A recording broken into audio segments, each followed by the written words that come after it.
A disturbing discovery in a Plantation canal. The volunteer search team believes to have found the remains of a mother and her daughter who vanished 50 years ago. Take a look at these heartbreaking pictures. You're going to see here they have pictures of clothes and toys of that 3-year-old. NBC6 reporter Laura Rodriguez is live from Plantation tonight with the latest on this cold case. Laura. And this investigation was a joint effort by Plantation Police, the BSO dive team, and Sunshine State Sonar. And that volunteer search team tells me it was very emotional once they realized a child's remains were in that vehicle. We had absolutely no doubts 100% at that time who it is that we had just found. It was this Fisher-Price toy and the taillights of a Chevrolet Impala that led Michael Sullivan to alert Plantation Police Saturday. The volunteer diver and founder of Sunshine State Sonar has been looking for Caren and Doris Wurst in Broward County waterways for a little more than a year. The vehicle was so brittle.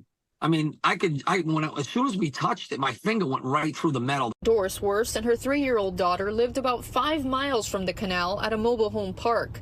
They disappeared in November of 1974, along with Doris's Chevy Impala.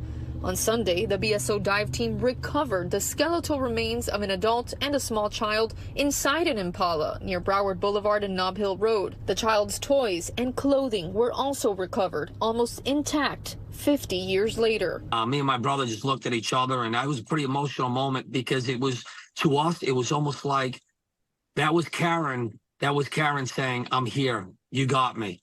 Sullivan says the meticulous work by BSO divers was nothing short of miraculous. According to the volunteer diver, all of the windows were rolled up in the vehicle, leading to the recovery of the remains and so many items. You know, if those windows were down, who knows? Who knows what would have happened?